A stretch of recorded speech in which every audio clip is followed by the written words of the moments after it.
Hello medicos. आज हम बात करेंगे राजस्थान स्टेट के नीट एचयू 2022 काउंसलिंग के सेकेंड राउंड के बारे में। इसकी नोटिफिकेशन राजस्थान के काउंसलिंग वेबसाइट पे ऑलरेडी अवेलेबल हो चुकी है। हम उसी नोटिफिकेशन के अकॉर्डिंग आगे की सारी बातें डिस्कस करेंगे।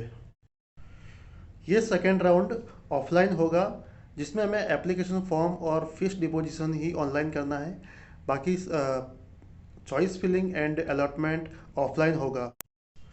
फॉर्म की स्टार्टिंग डेट 8 नवंबर है और 11 नवंबर 2022 को शाम के 4 बजे तक 4 पीएम तक आप फीस डिपॉजिट कर सकते हैं ऑनलाइन।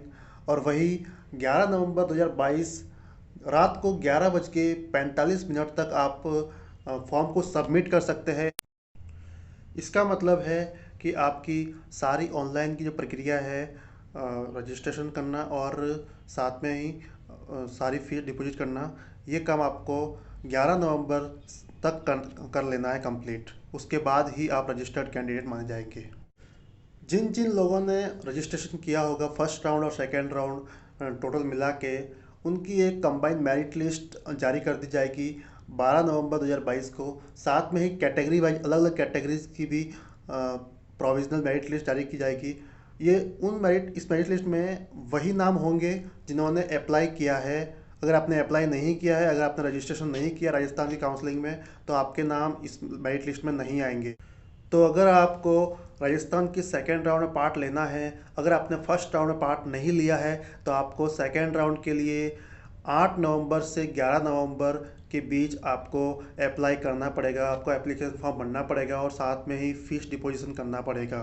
तभी आप राजस्थान के सेकेंड राउंड में पार्टिसिपेट कर सकते हैं।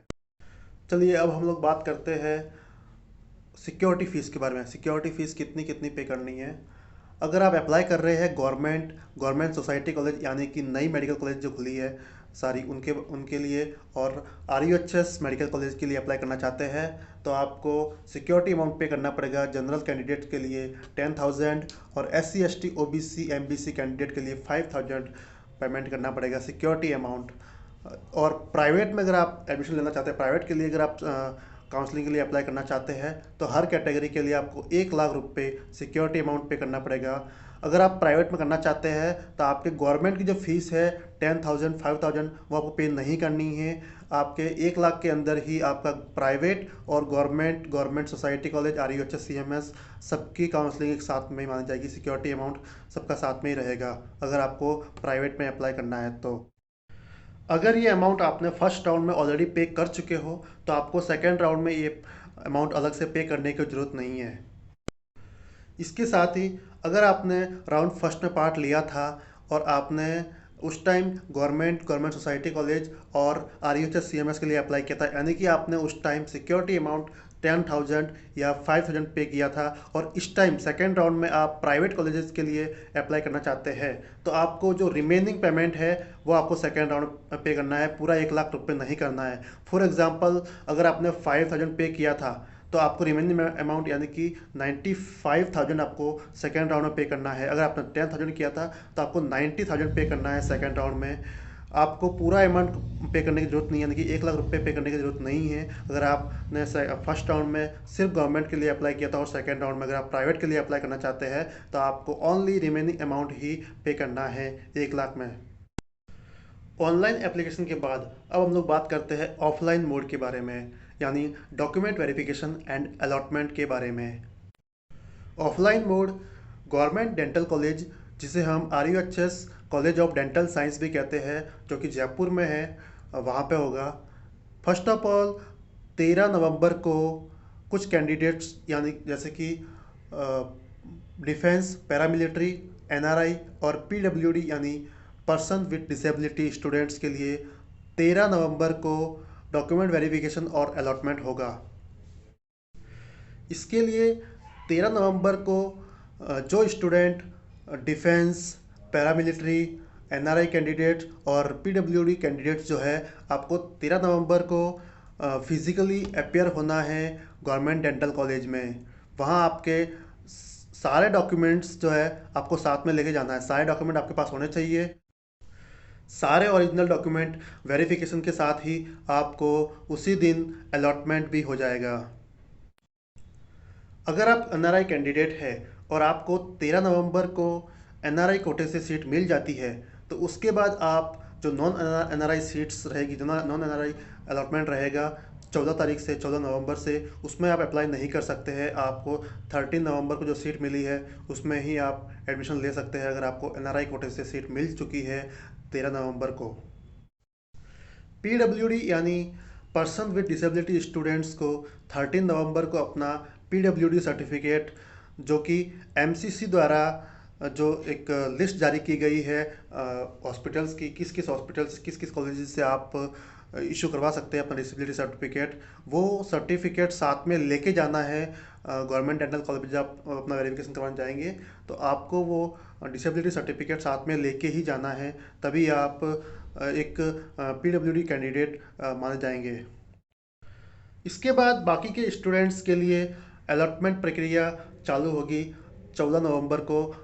14 नवंबर से 19 नवंबर तक ये प्रक्रिया जारी रहेगी, जिसके लिए आपको ऑनलाइन एक एंट्री टिकट मिलेगा। आपको उसको डाउनलोड करके और साथ में लेके जाना है। इसके साथ ही आपको सारे ओरिजिनल डॉक्यूमेंट्स साथ में लेके जाना पड़ेगा गवर्नमेंट डेंटल कॉलेज में। 14 नवंबर से 19 नवंबर तक आपकी ये प्रक्रिया रहेगी, जो कि मेरिट वाइज होगी। आपको उसमें बताया जाएगा कि आपको कौन सी डेट को वहाँ पे अलॉटमेंट के लिए जाना है, अपने डॉक्यूमेंट वेरिफिकेशन के लिए जाना है। तो ये प्रक्रिया 14 नवंबर से 19 नवंबर तक रहेगी। आपको उसकी डेट के अकॉर्डिंग वहाँ पे पहुँचना है। सारे ओरिजिनल डॉक्यूमेंट आपके पास होने चाहिए और एंट्री टिकट भी आपके पास होना चाहिए। सीट अलॉटमेंट के बाद आपको उसके लिए रिपोर्टिंग करवानी है। रिपोर्टिंग आपको एसएमएस मेडिकल कॉलेज में करवानी है। चाहे आपको कोई भी कॉलेज मिली हो राजस्थान के अंदर, आपको सारी रिपोर्टिंग एसएमएस मेडिकल कॉलेज के अंदर ही होगी, जो कि स्टार्ट होगी 15 नवंबर को और लास्ट डेट उसकी रहेगी 21 नवंबर को शाम 5 बजे तक। ठीक है, तो आपको 15 नवंबर से 21 नवंबर तक जो भी आपको कॉलेज मिली है उसको रिपोर्टिंग करवानी है एसएमएस मेडिकल कॉलेज के अंदर। रिपोर्टिंग के लिए आपको साथ में रिलेवेंट सारे ओरिजिनल डॉक्यूमेंट साथ में रखने हैं और आपको अलॉटमेंट लेटर की कॉपी साथ में रखनी है। जो जो भी कॉलेज आपको मिली है उसकी जो फीस है वो फीस आपके पास होनी चाहिए, और साथ में बॉन्ड भी होना चाहिए। बॉन्ड और अदर कोई भी डॉक्यूमेंट है तो आपको वो साथ में रखने हैं, वो आपको अलॉटमेंट लेटर के अंदर शो कर देंगे। इसके अलावा कुछ बातें जो आपको ध्यान रखना पड़ेगा, जैसे कि आप अलॉटमेंट के लिए आप अपनी ऑफलाइन काउंसलिंग के लिए जब जा रहे होते हैं तो आपके पास एंट्री टिकट होना ज़रूरी है आपका। उसके बिना आपको वहाँ पे एंट्री नहीं मिलेगी। उसके साथ ही आपको सारे ओरिजिनल डॉक्यूमेंट आपके पास होने चाहिए। अगर आपको फर्स्ट राउंड में, राजस्थान की फर्स्ट राउंड में कोई सीट मिली थी और आपने अपग्रेडेशन के लिए अप्लाई किया, सेकंड राउंड में आप अपग्रेडेशन के लिए जा रहे हैं, तो आपको ओरिजिनल डॉक्यूमेंट का होना ज़रूरी नहीं है आपके साथ में। आपको सिर्फ और सिर्फ फर्स्ट राउंड में जो आपको सीट मिली थी उसकी जो फीस सबमिट की थी उसकी फ़ीस रिसिट आपके पास होनी चाहिए। आपके पास ओनली फीस रिसिट की ज़रूरत है। आपके पास ओरिजिनल डॉक्यूमेंट नहीं होगा, इट्स ओके, क्योंकि वो ओरिजिनल डॉक्यूमेंट ऑलरेडी आप जमा करा चुके हो, तो आपको फीस रिसिट साथ में रखनी है उस टाइम। इसके अलावा अगर आपको राउंड फर्स्ट में कोई कॉलेज मिला है और आपने उसको ज्वाइन कर लिया है और आप चाहते हैं कि आप उसको रिजाइन करना चाहते हैं, आप उसमें स्टडी कंटिन्यू नहीं करना चाहते हैं जिसमें आपको राउंड फर्स्ट के अंदर जो कॉलेज मिली थी, अगर आपको उसको रिजाइन करना है तो आप 12 नवंबर 2022 तक शाम के 5 बजे तक आप अप्लाई कर सकते हैं रिजाइन के लिए। हाँ, अगर आप रिजाइन नहीं करते हैं तो आप डायरेक्ट अपग्रेडेशन के लिए अप्लाई कर सकते हैं। अपग्रेडेशन के लिए अप्लाई करने के बाद में अगर आपको सेकेंड राउंड की सीट मिल जाती है तो आपकी फर्स्ट राउंड की सीट ऑटोमेटिकली कैंसिल आउट हो जाएगी और आप सेकेंड राउंड में अप्लाई कर सकते हैं। लेकिन अगर आपको सेकेंड राउंड के अंदर भी कोई सीट नहीं मिली है और फर्स्ट राउंड के अंदर जो सीट मिली हुई है, आपने जो ज्वाइन कर रखी है, उसके अंदर स्टडी नहीं करना चाहते हैं, तो आपको सेकेंड राउंड में जब आपका मेरिट पॉइंट आता है, आपको जब अंदर बुलाया जाता है, तब आपको जब सीट नहीं मिलती, मान लो सेकेंड राउंड में सीट नहीं मिली है, तो आपको फर्स्ट राउंड की सीट अगर आपको रिजाइन करनी है तो आपको उसी टाइम आपको रिजाइन करनी पड़ेगी जब आप अंदर है, मेरिट पॉइंट पे है आपके।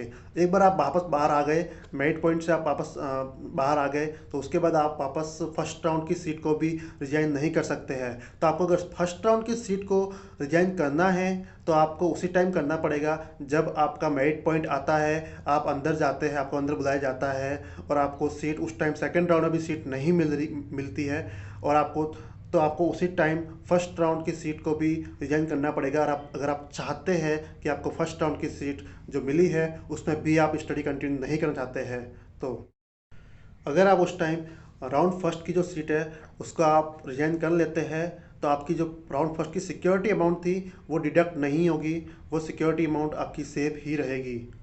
लेकिन अगर आप उस टाइम रिजाइन नहीं करते हैं और आप वहाँ से बाहर आ जाते हैं तो उसके बाद आप रिजाइन नहीं कर सकते हैं राउंड फर्स्ट की सीट को, और आपकी राउंड फर्स्ट की सीट है वही आपकी फाइनल सीट मानी जाएगी और आप किसी भी अगले राउंड के लिए पार्टिसिपेट नहीं कर सकते। लाइक आप मॉपअप राउंड में पार्टिसिपेट नहीं कर सकते हैं क्योंकि आपके पास राउंड फर्स्ट की सीट ऑलरेडी है, तो आपने उसको ज्वाइन कर रखा है, तो आप अगले राउंड में किसी भी राउंड में पार्टिसिपेट नहीं कर सकते हैं।